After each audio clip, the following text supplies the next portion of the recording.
Hello guys and welcome back. So today we will be starting the series of forensic cases, and today the very first the case number 1.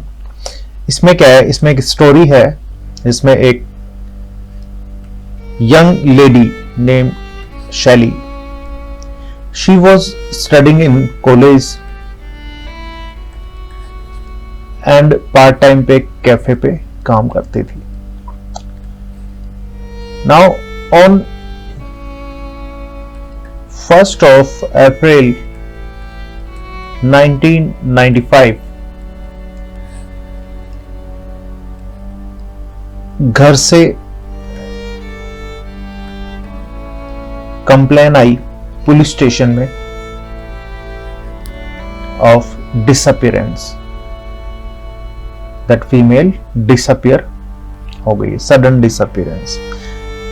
Usually शैली घर पे 8 बजे के around आती थी, but on this date शैली घर पे नहीं पहुंची. सो घर वालों ने पुलिस में कंप्लेन कराई नियरेस्ट पुलिस स्टेशन.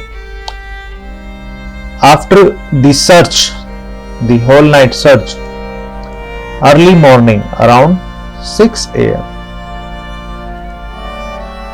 एक रिवर साइड पे एक बॉडी मिलती है, female body. Okay, river side पे एक फीमेल बॉडी मिलती है, लाइंग इन प्रोन पोजीशन, उल्टी पड़ी हुई फीमेल बॉडी मिलती है. फीमेल बॉडी पे क्लॉथ्स थे, बट क्लॉथ्स टॉर्न थे और मल्टीपल इंजरीज थी. पूरी बॉडी पे कई तरह के मल्टीपल इंजरीज थी. क्लॉथ्स सारे टॉर्न थे. अब उसमें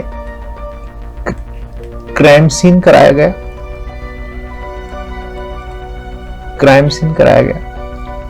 एंड बॉडी पैक करी गई after initial examination and sent to the nearest hospital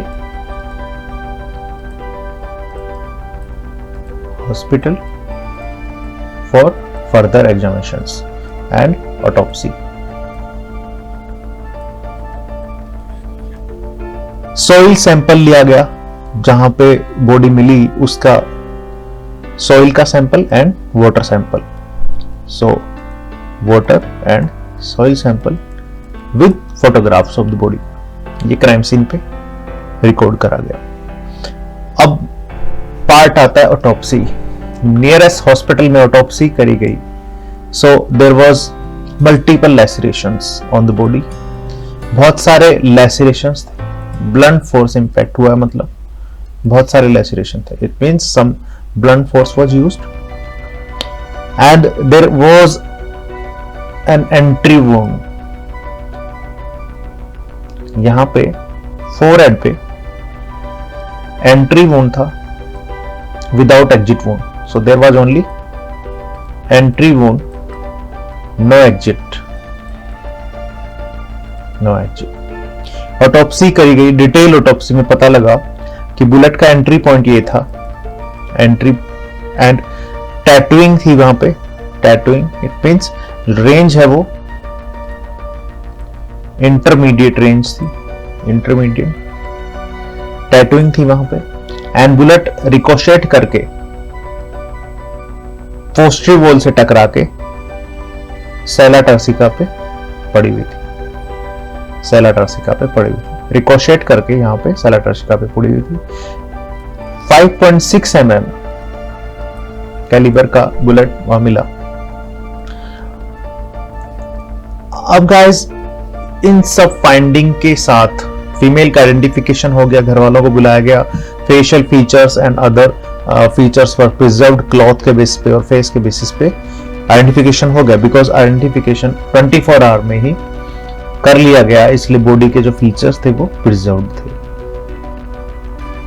now DNA रखा गया, डीएनए सैंपल्स रखे गए, ब्लड सैंपल रखे गए, क्लॉथ्स प्रिजर्व करे गए. इस तरह से डिटेल ऑटोप्सी करी गई. अब बात आती है कि जिस कार में Shelly used to go to work and college, उस कार का एग्जामिनेशन करा गया। कार यूजुअली घर के बाहर लगती थी, घर के बाहर she used to park car there, and उस दिन थोड़ा दूर घर से थोड़ा दूर शैली की कार मिलती है। And tyres were stained with soil, और जो सॉइल थी वो बिल्कुल मैच हो रही थी जहां पे बॉडी मिली, जहां से सैंपल लिया सॉइल का, वो और ये वाला soil were matching. This sort of red soil was there, लाल रंग की मिट्टी से ये दोनों तरफ की जो मिट्टी थी वो सेम थी। कार का डिटेल एग्जामिनेशन किया गया।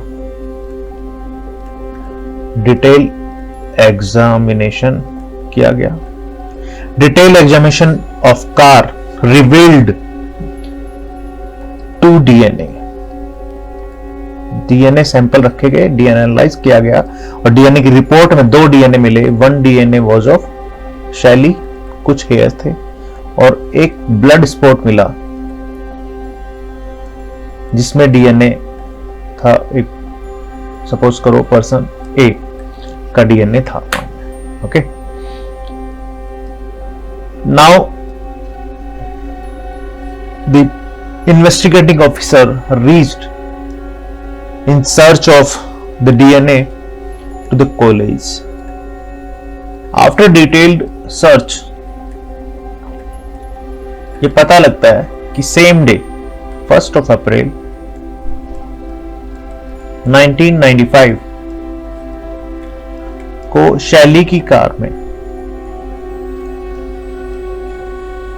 his friend was there. His friend was there with Shelly. On suspicion, his friend was arrested and his DNA was collected and sent for analysis. But the DNA match नहीं हुआ। जो DNA sample ए था उससे ये DNA match नहीं हुआ। It means इसका DNA नहीं हुआ। But the police arrested this person on the basis of suspect. In search of the culprit, police, the investigating officer reached the college और द कैफेटेरिया। वहां पे सबसे पूछा, डिटेल पता करी, but nothing positive came out.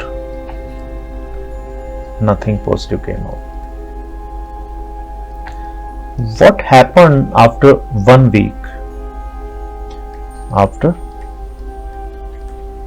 1 week, one of the female friend of Shelly, एक female friend ने complain करी पुलिस स्टेशन पे, police station of domestic violence की कंप्लेन करी, and she was the friend of Shelly. Domestic violence by her husband.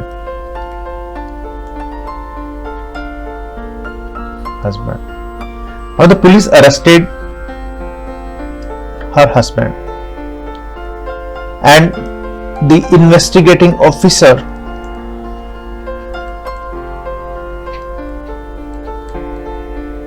came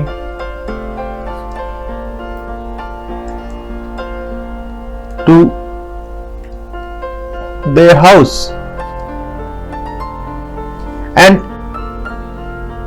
by chance he observed multiple gunshot entries on a wall, and cartridges were present over there, empty cartridge, and the bullet size was same as 5.6 mm caliber. This raised a question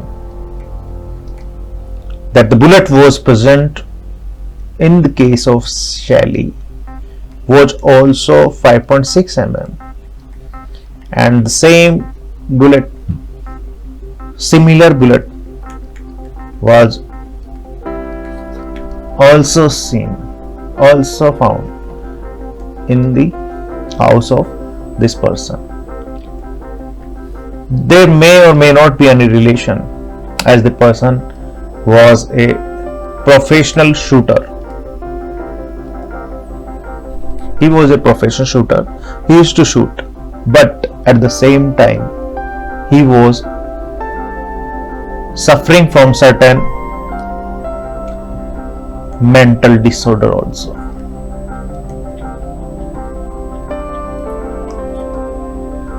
What happened on 1st of April 1995? While Shelley was coming from cafe and घर के बाहर Shelley ने car park करी. The person was standing right there. He was observing her. Shelley car से बाहर आती है, car lock करी और द पर्सन ने शैली के ऊपर अपनी गन तान दी. घबराहट में शैली इधर उधर भागती है, लेकिन ही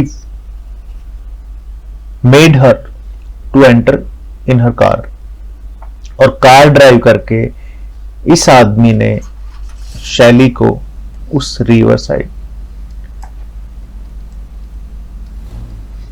पर लेके जाता है. वहां पे after assaulting her and causing various injuries on her body, when she became unconscious, जब वो अनकॉन्शियस हो गई तो इसने उसको शूट कर दिया. Now the police arrested this culprit on the basis of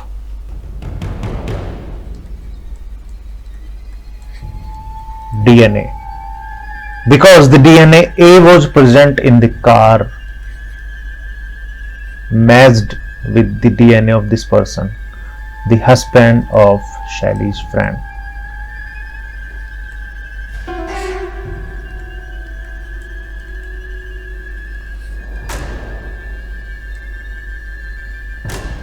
And thus the DNA analysis solved various such mysteries in forensics. So guys, this is a short story and hope you have enjoyed it. So please do like and do your valuable comments. Thank you so much. Keep on watching. Stay tuned. Soon we will be with a different kind of story. Thank you.